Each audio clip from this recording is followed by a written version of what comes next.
Welcome to episode number 2, Wrestling with Comedy. I'm your host, the real deal, Joel Davis.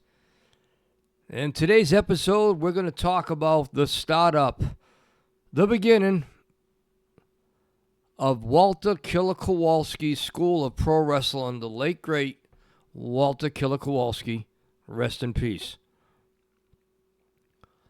My journey started, and my mission started way back in the 80s when I was graduating high school in the late 80s in 1987, 1986, and 1987.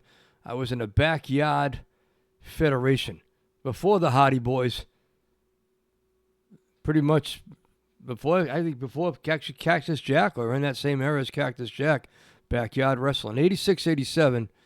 And that's another episode in the future. We're going to talk about the backyard wrestling when I came to the ring as Gentleman Joel with the chains around my neck as the heel top champion in that backyard promotion. We sold tickets for $2. It's another story for another day.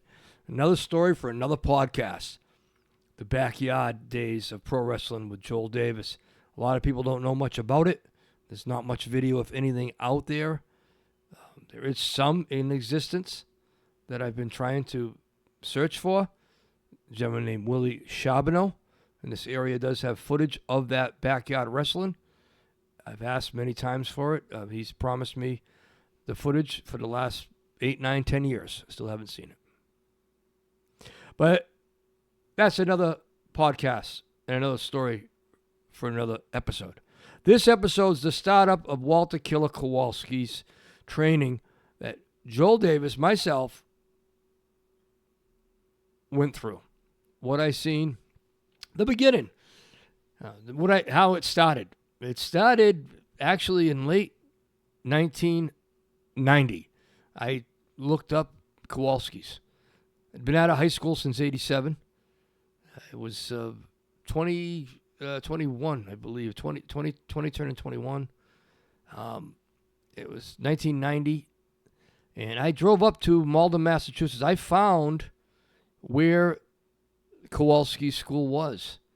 The first night I went up there, I went up with 2 friends of mine from school back then. One younger than me, and one a year older than me.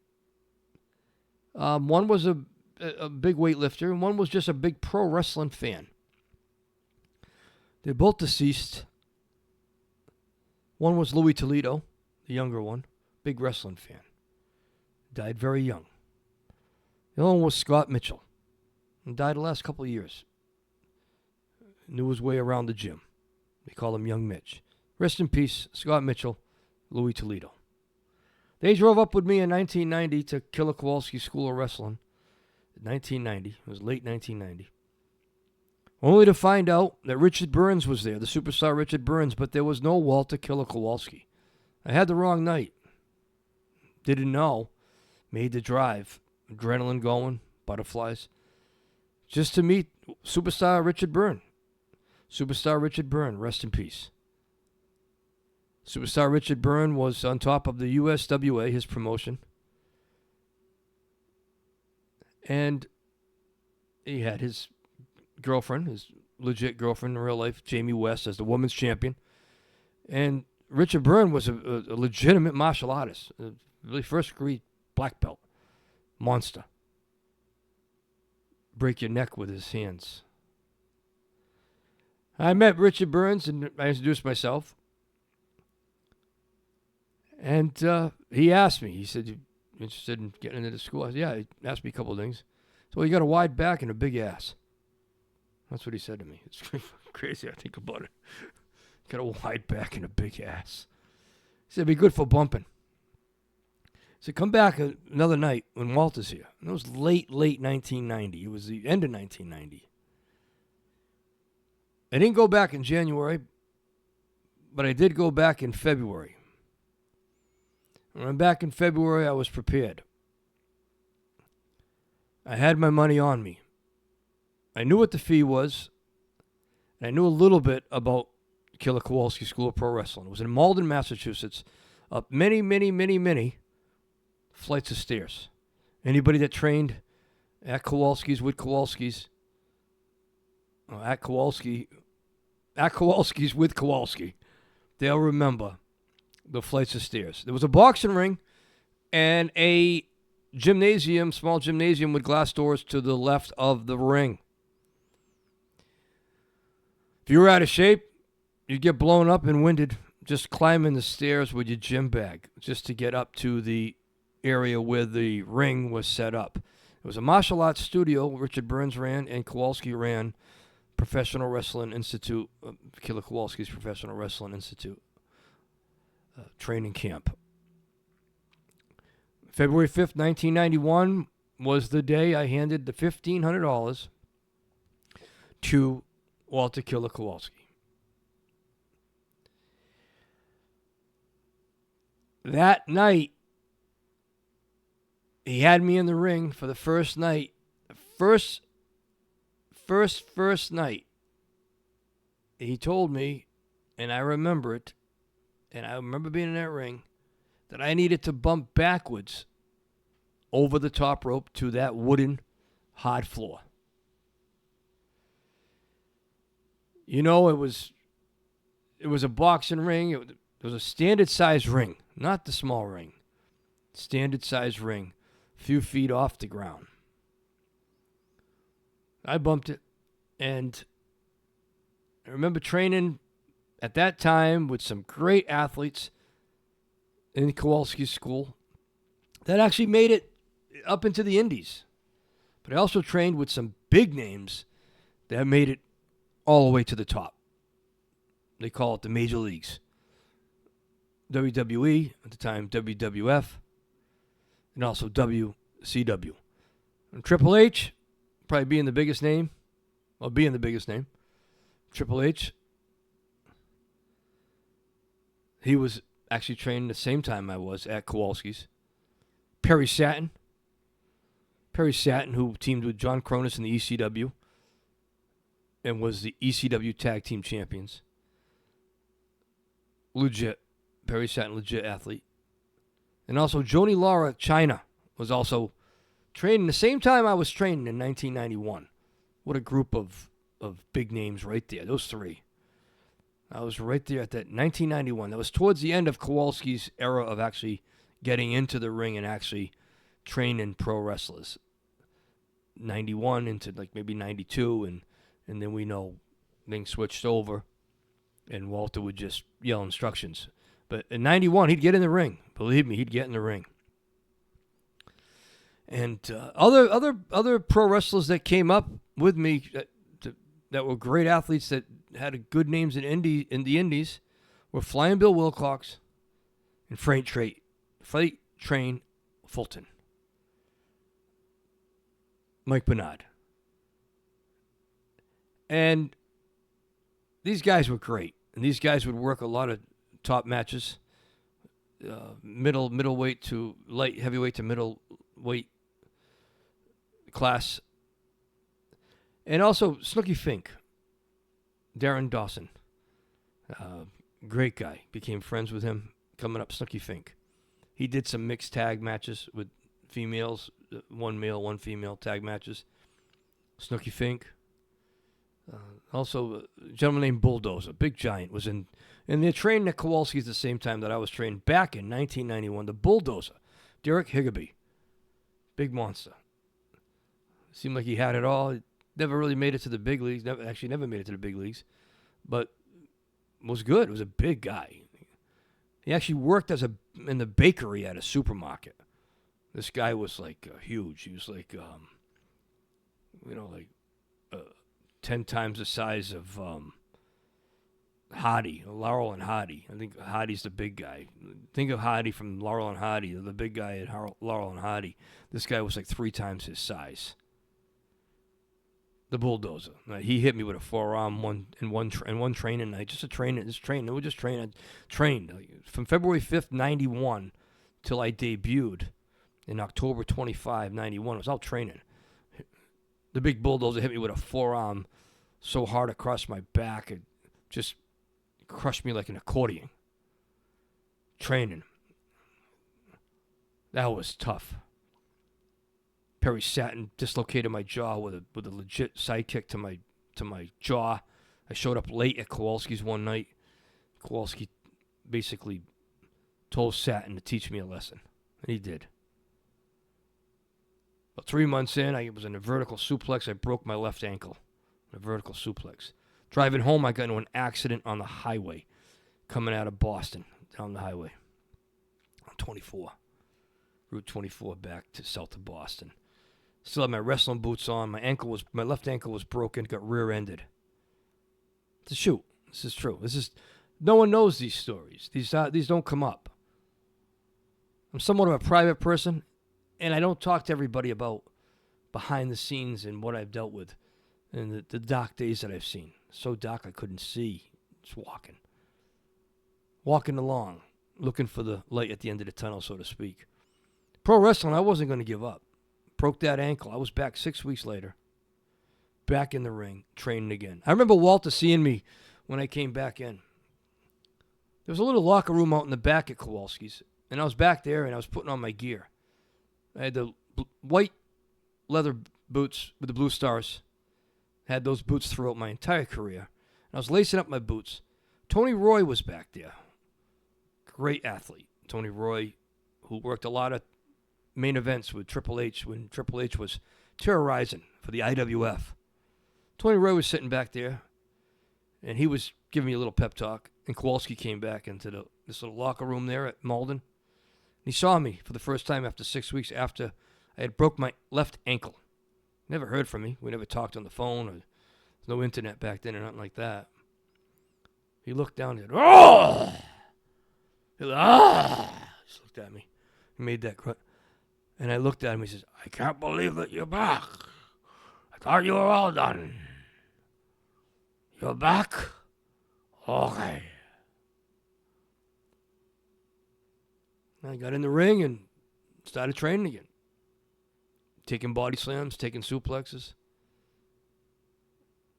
Working matches in the ring. I met a woman there at Kowalski's during this time. She had an accent. I don't remember her name. Good-looking woman, younger woman than Walter. Was not his wife. She knew Walter well, and I think it was just a friendship they had. I'll never forget what she said to me in that area where we lift weights. She said to me, I was bench pressing there, and we're getting ready to train in the ring. She was in that little area. There was no one else in the area in that locker room at the time. The other trainees were out at the ring with Walter. She said to me, she said, don't tell Walter this. She said, but I just spoke to Walter the other night, and he told me he's never seen anyone. You got to remember, Walter had trained some big names. Chuck O'Connell, who became Big John Studd, Triple H, not Ron Shaw, but Mike Shaw, who became Boston Booger. She said to me, she said, Walter told me he's never seen anyone learn the art of professional wrestling, bumping and the maneuvers and the psychology as fast as anyone as you. And it blew me away. It's a shoot, man. And ladies, it's a shoot. You can believe it or not. I'm just keeping it real. I ain't making up shit like that, believe me. That's what was said to me. And that was mid through my training. And I was, like Walter said, always shoot for the moon. If you hit a star, you're doing okay. And that was what I was doing. I was shooting for the moon. It was my first love and my first dream was professional wrestling. Coming into professional wrestling, I was definitely a long shot, an underdog, a big underdog. Not having the height, not having the size or the weight, but also coming in and still dealing with asthma. I was a severe asthmatic. At 5 years old, I was in an oxygen tent to breathe. I was on medicine my entire childhood. 3 times a day, I took a tablet called Sloflin, a purple tablet. bronchlometer, an inhaler for asthma attacks, which I had quite frequently all through my childhood, into my teens. That wasn't it, though. I had severe scoliosis and still do. But it wasn't going to stop me. And I continued and continued to train and continued to go up to Kowalski's. Trained with some of the best. And I mentioned some of the names. And one in particular I actually got in the ring with multiple times and actually was fortunate enough to work a match with him. I teamed up with Britt Centeno, El Mascarado. Mascarado and myself teamed up versus Perry Saturn and John Cronus, the Eliminators, up at the Old Champs Arena in Salisbury Beach, Massachusetts. Perry Saturn, that's who I trained with. And I'll have to say one more thing about Perry. He was the first person in that Kowalski's gymnasium up in that top floor in Malden, Massachusetts. He was the very first. No one else. No one else. All those big names, including Outback Jack. Outback Jack would go in there and train once in a while. I remember working a little bit with Outback Jack. He was getting some ring time when he was in the area with Walter. Perry Saturn was the very first to come over to me and introduce himself. And shake my hand next to the ring. We were next to one of the ring poles outside the ring, watching a few of the others train. So I wasn't going to stop. I was going to continue to chase my dream, and I did. But what came down to it, and this is something that's exclusive on the podcast here. Wrestling with Comedy, you tune in, you're going to hear information and stories and drama and details and information that you never heard before that could be interesting to you if you've ever been a fan of either stand-up comedy or pro wrestling, or you've been in professional wrestling as a manager, referee, pro wrestler, valet, whatever. You're going to find interesting, because what ended up happening with that situation, I was offered to be in a mixed tag match, teaming with a female pro wrestler versus another male and female pro wrestler. Walter offered that to me. Walter's agreement with everyone that trained with him, and if you were in Kowalski's back in the old school days, you would know this is true. He'd offer you one guaranteed match for a $100 payday under the IWF banner. And that was my offer. He basically offered me that. As an independent pro wrestler and my personality, and being really just a wild child. Basically, that's who I am. I'm a wild thing. I'm a wild child. I've always been. I didn't take it because I didn't believe in it. I didn't believe wrestling a woman in the ring. That's my opinion, and I have the right to state my opinion. And I still don't believe it. And you know what's happening right now? Hey, listen. I don't hate on anybody because they do it or they've done it and they've been successful doing it. Right, good for you. You go do your thing.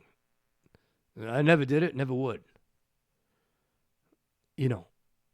Female versus female in the ring. Yeah, great. Women pro wrestling came a long way since the days of Fabulous Moolah and Alani Kai and Judy Martin. Female pro wrestling came a long, long way. And that's all good and dandy. But I wasn't getting in the ring with a female. So I passed it up. I kept on asking Walter when my chance was coming up. And after I passed that up, he wouldn't barely even talk to me too much. I think he was upset. Not very upset. I think he was pissed at me. I continued to train at Kowalski's, but I started to outbranch, and I started to make some phone calls. And I sent my tape out. And when I said I sent my tape out, I sent out, and no exaggeration, to at least 30 to 35 organizations. The old VHS tape, a photo, and a typed out resume to Windy City Pro Wrestling, WCW, Missouri Championship Wrestling, Pacific Northwest. I mean, I could go on and on. And you know who gave me a chance? The IWCCW, International World Class Championship Wrestling. And that's when I debuted. I debuted on October 25th, 1991, with a contact through Tom Savoldi, IWCCW. The booker was the late, great Tony Rumble, the Boston Bad Boy. Tom Savoldi, rest in peace. Tony Rumble, rest in peace. Tony Rumble booked me. That's another story for another podcast. The way it happened was, you wouldn't believe how it happened. Driving up to Laconia, New Hampshire from Massachusetts by just talking with Tommy Savoldi on the phone while he was in his office. And he said he was never in his office. And I caught him in his office. But he was never in his office. Tommy Savoldi, rest in peace. The Jerry Lewis of pro wrestling. Come on down, kid. Come on down, kid. Come on down, kid. I see what I can do. I can't promise you nothing, kid. October 25th, 1991. Third match. Right before Taz wrestled Ray Odyssey. Right after Tommy Dreamer was in the ring with Big City Mike. Rest in peace. Right before the main event. Coco Beware the Birdman versus the Taskmaster Kevin Sullivan. Kevin Sullivan, rest in peace. What a night. Sports America, Sports Channel America was there taping. What a rush. Still remember it. That's another story in another podcast episode on the debut. It's very interesting. Everything I've seen, everything that happened, including helping clipping Frankie's toenails. Frankie Beware, the Coco Beware's parakeet that he would bring to the ring. Killer Kowalski School of Pro Wrestling is something I'm proud that I was a part of. I gave it my all. I traveled night after night to train. I trained with some of the greats. I came out of one of the best classes with Triple H, Chyna, Perry Saturn. So big names. And I was in there training with them. I don't have to make it up. I don't have to fantasize about it. I did it. Real deal Joel Davis was in the indie scene. Could I have made it further? Possibly. I did end up in the South. And I was trained by superstar Bill Dundee. Another episode, another podcast. Until next time, keep it real at all costs.